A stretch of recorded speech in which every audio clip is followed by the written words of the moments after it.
Welcome, brave souls, to another chilling tale from the realm of the unknown. Today, we delve into the haunting story of The Haunting of Hillwood Manor.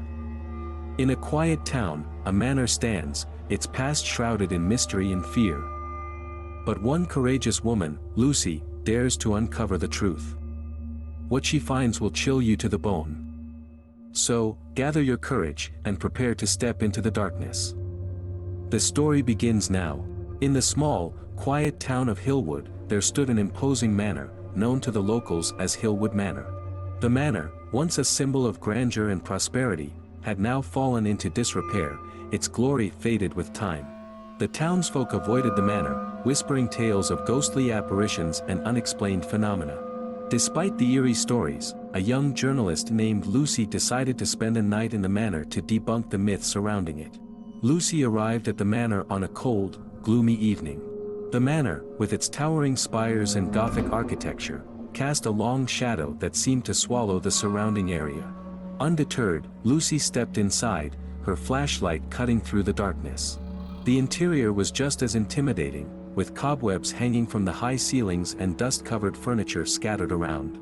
As the night progressed, Lucy began to experience strange occurrences. She heard whispers when there was no one around, saw shadows moving in her peripheral vision, and felt cold spots in certain areas. She tried to rationalize these experiences, attributing them to the wind or her imagination. But as she explored further, she stumbled upon a locked room in the west wing of the manor. Intrigued, Lucy managed to unlock the door. Inside, she found a room untouched by time. There were children's toys scattered on the floor, a rocking horse, and a small bed. On the bed was a diary. As Lucy read the diary, she discovered it belonged to a young girl named Amelia who used to live in the manor. Amelia wrote about her lonely life in the manor and her only friend, a shadow man, who visited her at night. As Lucy delved deeper into Amelia's diary, she felt a chill run down her spine. She looked up to see a shadowy figure standing in the corner of the room. The figure looked at her with glowing eyes before disappearing. Lucy, now terrified, decided to leave the manor. But as she tried to leave, she found all the exits locked. Trapped inside the manor, Lucy had to confront the supernatural entity. She returned to Amelia's room and read the last entry in the diary. Amelia wrote about a ritual to free the shadow man. Lucy, desperate to escape, decided to perform the ritual. As she completed the ritual, the shadowy figure appeared again. This time, it didn't disappear. Instead, it moved towards the window and vanished, leaving behind a key. Lucy used the key to unlock the main door and escaped from the manor. As she looked back at the manor, she saw a young girl waving at her from the window. Lucy realized it was Amelia, finally free from her lonely existence. From that day forward, the strange occurrences at Hillwood Manor ceased. Lucy wrote about her experiences, turning the once feared manor into a symbol of hope. Despite the terrifying experience, Lucy felt a sense of accomplishment. She had not only survived a night in the haunted manor but had also freed two lost souls trapped within its walls. Lucy's story spread like wildfire, capturing the attention of both the townsfolk and outsiders. Hillwood Manor, once a place of fear and dread, became a beacon of curiosity and intrigue. People began visiting the manor, some out of curiosity, others in search of a thrill. The manor was no longer avoided, instead, it was embraced as a part of the town's history and lore. Lucy, on the other hand, found herself drawn to the world of the supernatural. Her experience at Hillwood Manor had opened her eyes to the existence of entities beyond the realm of the living.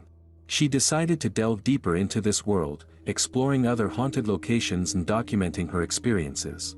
In her subsequent adventures, Lucy encountered various supernatural entities, each with their own stories. She helped a lovelorn ghost find closure in an abandoned lighthouse, communicated with playful poltergeists in an old schoolhouse, and even had a close encounter with a vengeful spirit in a forgotten cemetery. Each experience was more terrifying than the last, but Lucy pressed on. She felt a sense of purpose in helping these lost souls find peace. Her stories not only entertained her readers but also shed light on the misunderstood world of the supernatural. Despite the dangers, Lucy continued her explorations, armed with her courage and determination. She knew that every creaking door, every flickering light, and every cold spot was a call for help from a lost soul. And she was ready to answer that call, no matter how chilling it might be.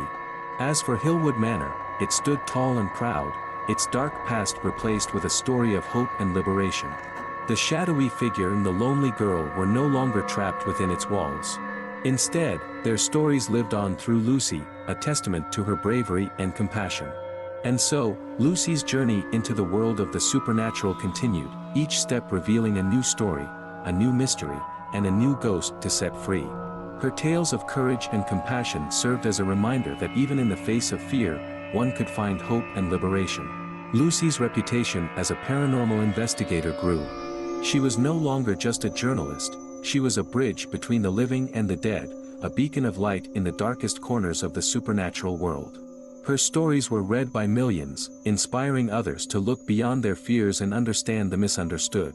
One day, Lucy received a letter from a small town on the outskirts of the country. The letter spoke of an ancient castle that had been plagued by a series of unexplained phenomena. The townsfolk lived in constant fear, their lives overshadowed by the ominous presence of the castle. They pleaded for Lucy's help, hoping that she could bring peace to their troubled town. Intrigued and eager to help, Lucy packed her bags and set off for the small town. The castle, as described in the letter, was a massive structure, its stone walls weathered by time. It loomed over the town like a silent guardian, its tall towers piercing the sky. Lucy spent several nights in the castle, each night more terrifying than the last. She heard wails of sorrow echoing through the halls, saw spectral figures roaming the corridors, and felt an overwhelming sense of despair that seemed to permeate the very walls of the castle. Through her investigations, Lucy discovered the tragic history of the castle. It was once the home of a noble family whose lives were marked by betrayal and tragedy. A series of unfortunate events had led to their untimely deaths, their spirits trapped within the castle, reliving their sorrow for eternity.